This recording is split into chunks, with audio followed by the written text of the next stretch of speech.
Halo, gue Arfi. Kali ini gue mau bahas mobil Mazda 2 2020-2021 yang tipe R.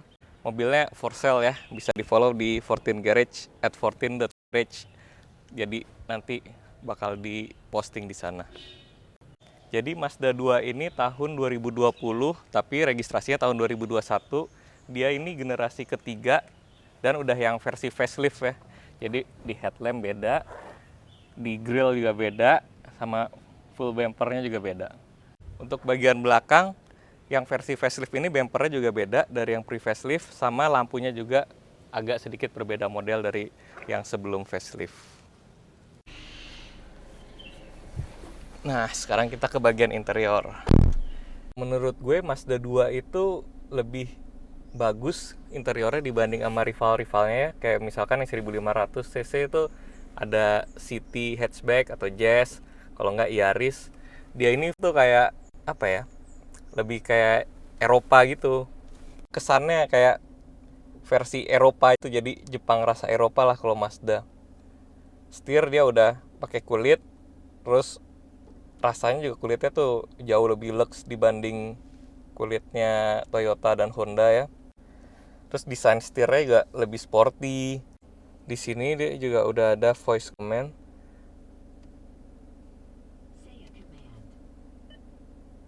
Di sini ada buat charger. Di sini juga ada buat USB, ada buat SD card, buat CD, dan karpetnya juga tuh lihat, kelihatan look saya gitu dibanding sama Honda dan Toyota. Terus untuk fitur-fiturnya dia juga udah lumayan lengkap. Di sini ada buat kontrol audio dan juga buat info, misalkan BBM atau range berapa. BBM-nya juga cukup irit ya ini. Dapat dalam kota 11,3 km per liter. Padahal tahu sendiri Jakarta macetnya gimana kan. Soalnya dia udah ada fitur ini juga, iStop. Nah, ini iStop ini kalau mau dinonaktifin ya.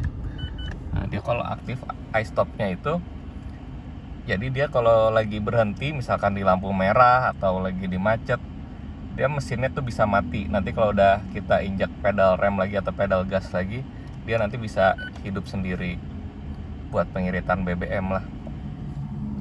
Di sini juga ada aksen-aksen karbon, walaupun bukan karbon beneran ya, tapi at least dia menambah sporty lah kelihatannya. Infotainment control yang di konsol tengah sini juga modelnya bagus, mirip kayak iDrive BMW ya. Terus di sini juga tampilannya ada kayak aksen metal gini, nambah sporty. Mode berkendara bisa sport ataupun normal. Di sini dia juga udah bisa jadi Tiptronic manual kalau mau ngerasa lebih sporty lagi. Di sini juga ada yang model kayak aksen karbon tadi. Di sini juga ada. Untuk posisi berkendara cukup enak dan ergonomis ya menurut gua kalau Mazda 2 tuh.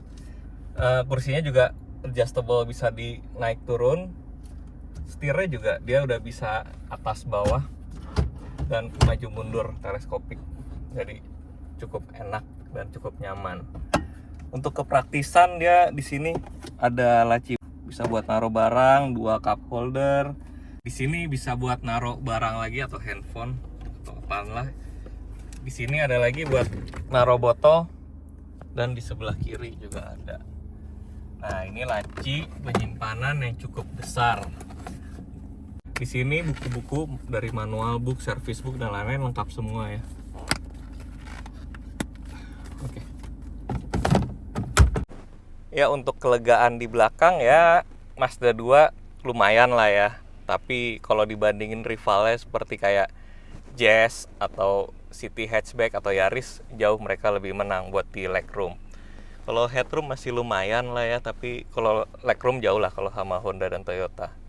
Mereka kan wheelbase-nya juga lebih panjang ya, jadi otomatis legroomnya mereka lebih lega. Tapi di sini lumayan praktis di belakangnya karena dikasih rak buat menyimpan, dan di sini juga sebenarnya bisa untuk 3 orang.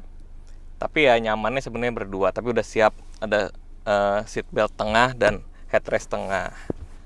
Di sini juga udah support buat Isofix. Jadi kalau mau masukin baby car seat, tinggal masuk plug, tidak kunci.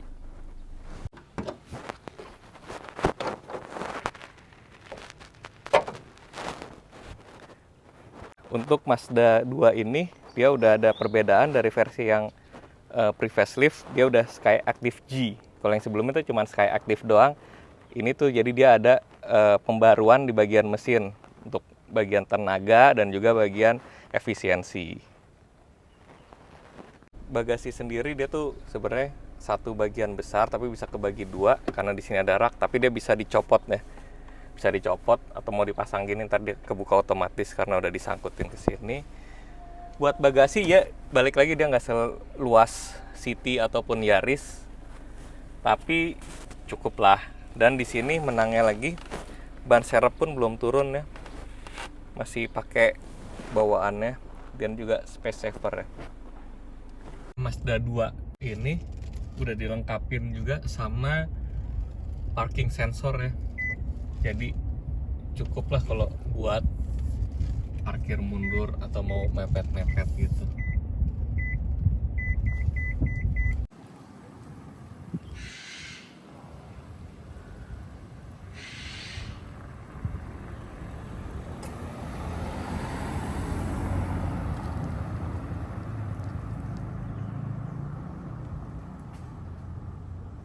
Untuk berkendara menurut gue ini enak ya, si Mazda 2 dia tuh nimble banget, gesit, nggak kalah dibandingin sama Honda dan Toyota, apalagi mereka kan lebih panjang ya, jadi ini kalau di dalam kota tuh lebih gesit. Terus tarikannya kalau dari mesin performanya sih gue ngerasa torsinya ini kan lumayan gede, 144 dan horsepower tuh 109, jadi enak torsi buat di perkotaan ya.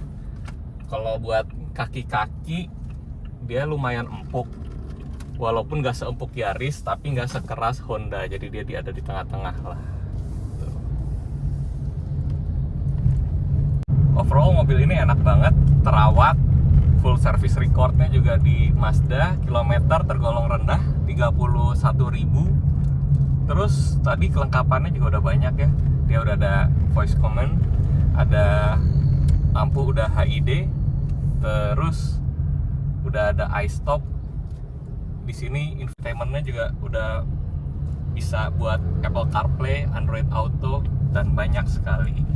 Kelebihannya menurut gua, cat 95% nih masih orisinil, cuman ada di bumper belakang ada repaint dikit ya, wajar lah namanya di Jakarta ya. Tapi bebas accident, bebas banjir. Terus kelengkapan keyless ada 2, dan bannya masih tebel, ban serep juga belum turun. Overall tinggal pakai aja. Oh, satu, dia tuh pajaknya kemarin telat bulan tapi belum diblokir, jadi bisa dibantu urus lah gitu. Jadi kalau kalian tertarik boleh DM di 14 Garage @14.garage, jangan lupa di follow buat update-update selanjutnya apa aja mobil yang nanti akan dijual di sana. Terima kasih.